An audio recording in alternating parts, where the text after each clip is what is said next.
I want to hear about some of the biggest lessons you've learned from your climbing heroes. And I have 3 people that I've picked out, but if there's any others, I think it'd be really interesting. Tommy Caldwell, Jonathan Siegrist, and then Peter Croft. Yeah, good choices.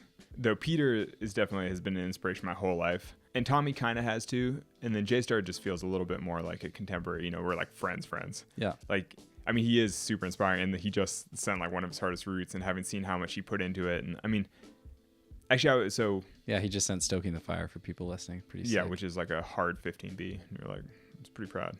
But I would say that J-Star and Tommy, the thing that I've maybe gotten the most from both of them are basically respecting their commitment to hard work, you know, like the effort that they put into climbing and how well they've done because of the effort they've put in.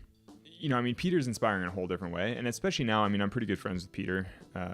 Now, I mean, we're both Northeast athletes. We hang out. The last time I was in Bishop, I was there for a day, and I basically rallied him to go sport climbing with me because the Owens River Gorge, which is his favorite crag, his home crag, he goes there 4 or 5 days a week, basically. Even on the days that he's not climbing, he goes with his dog to like hang out and just like walk around in the gorge. And actually, I'd say that's one of the things that I'm really inspired about, that really inspires me by Peter, is just his lifelong commitment to climbing. You know, it's like he may not be doing the craziest things he's ever done. He may not be, you know, like setting records, but he's still just out every day. He loves it. He does it. He's still putting up new routes. He's still like, you know, he basically still sort of puttering along, like doing the thing that he loves to do all the time. Yeah. I'm like, that's so awesome. And like that'll almost certainly be me someday, because I just like love going to the crag. Like I love climbing pitches. Totally. But yeah, so I'd say, you know, from Tommy and from J-Star, that sort of commitment to excellence, the hard work, the dedication, you know, I'm inspired by what they put into it. And then from Peter, I'm probably most inspired by just his whole life around climbing. You know, that climbing's been at the core of his life for his whole life. You know, he's just so, like when he talks about some new route that he did, he still just lights up. He looks like a little kid. He's got this huge smile, and he's so psyched. And you're just like, man, I hope I have even a fraction of that passion in anything my whole life. Totally. You know, he's so into it. Yeah. I interviewed him. He was one of my early interviews, like number 10 or 11 or something. And he like forgot we were recording. He was like holding the mic and his hands were doing this. And he's all fired up. Yeah, he's all fired up, just talking. This is sick. Yeah. Yeah. You see that gleam in his eye. It's really cool. Yeah, it's funny because, you know, he's like, he's all like wrinkly now. And you're like, it's because you smiled so much your whole life, you know? Like, which is amazing. Yeah. And probably because he spent his whole life outside in the mountains. Totally. Yeah. He's got that like amazing weathered look. I want that someday for sure. Yeah, but then you need to climb more mountains and fewer boulders. It's true. Or only boulder in Rocky Mountain National Park. Yeah. If you're at altitude, just getting worked by the sun your whole life. If I do end up looking like Peter, it will be because of I Rocky spent a Mountain lot of National time Park. in Rocky Mountain, not because I got into climbing mountains. Yeah. Who else would make that list for you? I'd say that I sort of draw inspiration from almost anybody in the right ways. You know, I try not to put anybody on a pedestal where it's like this person is like an insane, you know, like, I mean, certainly when I was younger, I did that a little more. Like, you know, I sort of deified Peter Croft a little bit, where you're like, he's the man, he's the Peter Croft. Yeah. But, you know, as I've gotten older and a little more mature and whatever else, you're just like, and you meet all these people. Yeah, and you wind up as personal friends with all these people. You're just kind of like, we're all human. We're all just doing the best we can. We're all just going climbing. But that's not to say that you can't pull, you know, nuggets of nuggets of inspiration or like fun little pearls of wisdom. Like you can't draw things from people that you meet. Yeah. And even if they aren't even the best climber, like, you know, or even if every other aspect of their life is a complete shit show, you know, there might be that one thing that you're like, man, you are so good at that though. You know, like, I mean, actually a good example, as soon as I said shit show, I just immediately thought of the whole Mellow crew. I was like, no, but I think that's actually a perfect example where like a bunch of the Mellow guys, you know, I mean, they're all the strongest boulders in the world. They're incredible climbers. They're very inspiring in a lot of ways. You're like, when you see the excellence with which they climb, the passion they have for it, like those kinds of things, I'm like, oh, that is definitely something for me to emulate in my climbing. I'm like, they are incredible.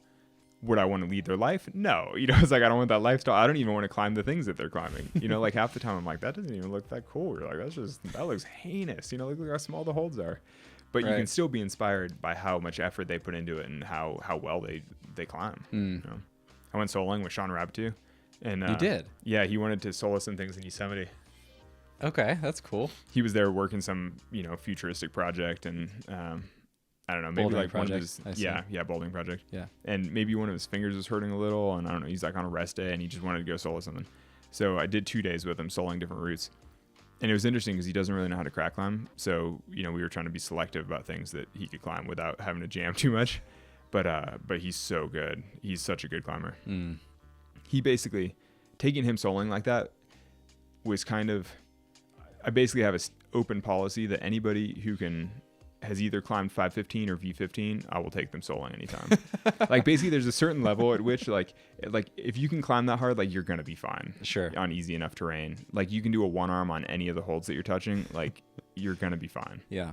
You know, but climbing with Shawn is like, he had no background for that kind of thing. And he just looked so smooth and composed. He's just such a good climber. I was like, God, I was like, this is next generation. That's cool. I was like, you are a great climber. That's cool to hear. He's so chill. I know he's so chill. I could see him being like halfway up a multi-pitch solo and just being like, nice, this is cool. You know, just I think he was a little nervous maybe. Face. I think he was a little like, oh, this is a lot, you know, because we climbed 3 different routes up to the top of Yosemite Falls, basically, which is pretty cool. One of them I'd never done before. It's called Via Aqua. It's like next to the waterfall. It's pretty neat, and you top out basically at the guardrail for like tourists looking over the waterfall. So it's like this pretty cool position. And he climbed well the whole time, looked great, having a good time. But I think he was a little like, damn, this is crazy. You know, it's like obviously he's climbing a freaking big wall in Yosemite. Yeah, it was awesome. Yeah, I can actually I can more picture him topping out and being like, that was scary. And like, that's it. Yeah, exactly. Exactly. And you're like, was it? He looked really chill the whole time. Yeah. It's so exciting what's happening in bouldering right now. Like, it's crazy. Huh? It's popping off. V17s are going down. And do you follow that kind of stuff? Yeah, I follow. I follow the news on 8a.nu like all the time, and then I'm not really on social that much, so I don't see like all the firsthand, you know, people posting stuff. But I would say I'm pretty up on the news. Yeah. I mean, I'm freaking paid to rock climb. I should have some sense of what's going on. You know? So, yeah.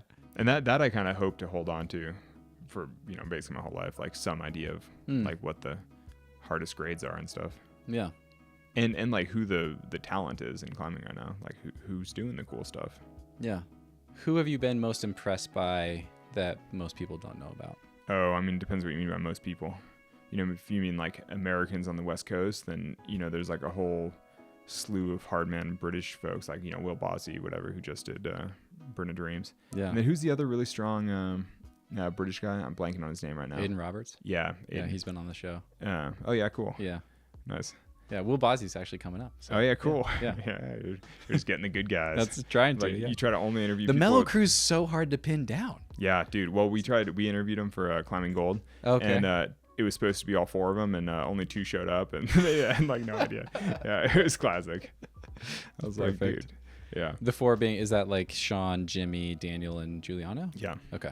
Yeah. Got it. And so we only wound up talking to Giuliano and Daniel. Okay. But it's funny because when Daniel is sort of the elder statesman, the like mature, responsible one of the group, you're like, damn.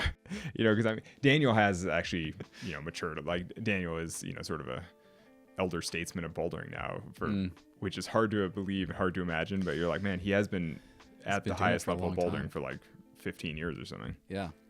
I mean, he was like winning ABS comps 15 years ago or more. Yeah. Daniel, if by some chance you're listening to this, you have an open invitation to be on the podcast. I've tried to reach out to him. He was really good too on Climbing Gold. Nice. I was psyched. I felt like I saw a lot of like, you know, personal growth or something. I'm like, oh, Daniel, you're really like, that's cool. It was pretty great.